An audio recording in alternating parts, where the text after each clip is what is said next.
부실공사는 안전하고 직결되어 있어요. 꼭 없어져야 될 게 아닌가, 부실공사라는 단어가 없어져야 될 게 아닌가 생각됩니다.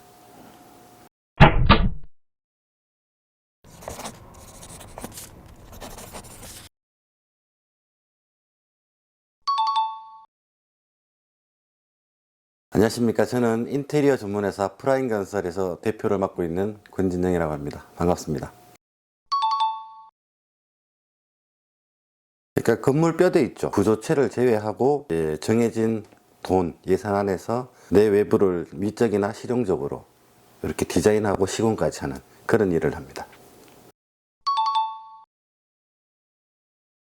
남자지만은 아름다움을 추구하는 그런 일을 좋아했고, 그 당시에는 또 건축가가 인기가 많았어요. 저도 그 중에 한 명이기도 하고, 그래서 선택하게 됐습니다.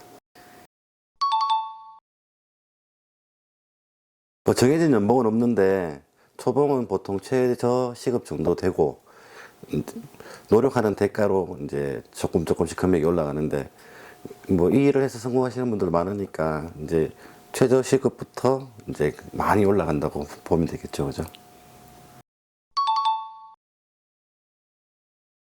보통 상가 건물을 지으면 3.3평방미터에 한 500만 원 정도, 그리고 주택은 그 3.3평방미터당 한 800에서 1000만 원 정도 비용이 드는데, 잘 지으려면 뭐 한도 끝도 없겠죠.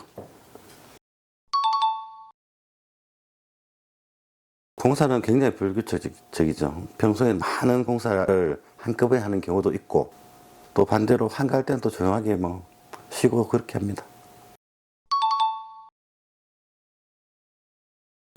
원래는 기능사나 기사 같은 이제 뭐 자격증을 요구를 하는데, 아니면 이제 관련 학과를 졸업해도 됩니다. 되고, 특별하게 이제 저희 같이 면허를 내지 않으면 특별하게 자격이 필요하진 않아요.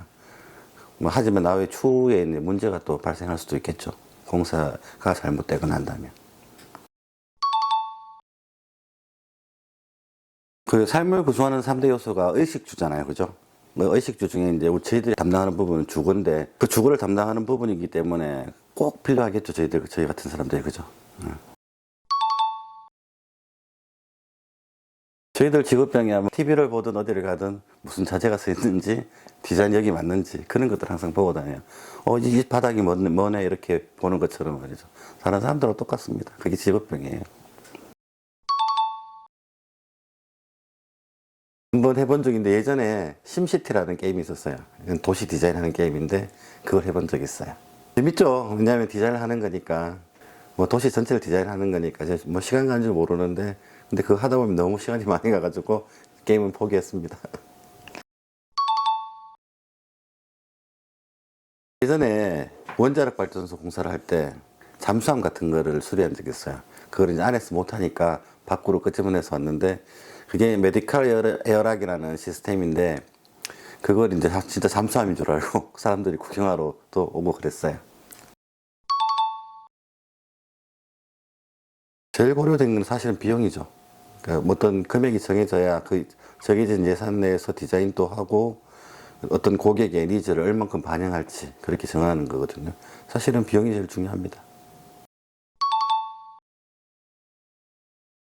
부실공사는 안전하고 직결되어 있어요. 사실은 그 생명하고도 직결되어 있기 때문에 시간과 비용이 좀 많이 들더라도 부실공사는 안 하는 게 맞죠. 꼭 없어져야 될 게 아닌가, 부실공사라는 단어가 없어져야 될 게 아닌가 생각됩니다. 많은 편이죠. 지금 뭐 대도시로 가면 갈수록 더 많겠지만, 그만큼 이제 많은 만큼 일도 많다는 얘기겠죠. 그죠? 전문 시공자들이 앞으로는 좀 많이 부족해서 외국 사람들이 노동자들 많이 들어오는데, 좀 개선돼야 하지 않겠나 싶어요.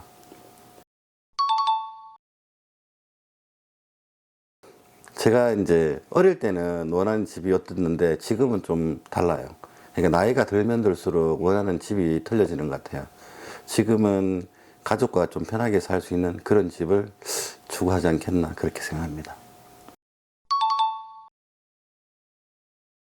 그러니까 들어보셨겠지만 몇 년 전까지만 해도 북유럽풍이라고 해서 뭐 이렇게 뭐 약간 정갈한 디자인을 많이 이제 좋아했는데, 요즘은 친환경적이고 IoT를 결합한, 그리고 보이는 그런 레트로. 그래서 이제 합성어로 뉴트로가 좀 많이 유행하고 성행하는 편이에요. 장단점이 똑같아요. 왜냐하면 시간에 대한 문제인데, 장점은 시간이 다른 뭐 업무보다 딱 정해져 있는 그런 게 아니기 때문에 시간 활용도가 높아요. 단점도 마찬가지로 일이 있으면 주말 또 나와서 일을 해야 되니까 그런 게 제일 단점이죠. 그러니까 장점일 수도 있고 단점일 수도 있는 게 이제 장단점입니다. 뭐 돈을 버는 것도 사실은 중요하겠지만 작업이 끝나고 이 건축주들이 만족하는 거 있죠. 내가 집을 지어주면 그 집 주인이 만족하면서 그 집에 들어가서 살 때, 그때가 가장 성취감이 크죠. 우리 일을 할 때 가장 어려운 점은 공정이라고 합니다. 뭐 예를 들어서 벽돌을 샀고 뭐 미장을 하고 바닥재를 깔고 하는 공정인데, 이 공정이 굉장히 복잡해요. 한 24공정 정도 되는데 24, 5공정을 얼마나 톱니바퀴처럼 잘 맞물려 가는 게 중요한데, 이 공정이 바뀌면 아예 일이 진행이 안 될 수도 있어요. 이 점이 제일 어렵죠. 그러니까 결국은 모든 사람과의 관계가 제일 중요하죠. 공정도 어차피 사람들이 하는 일이니까. 물론 있죠. 없다면 거짓말이겠죠. 그죠? 저는 이제 세상을 다니면서 여러 가지 지역을 좀 소개하는 그런 직업을 갖고 싶어 했죠.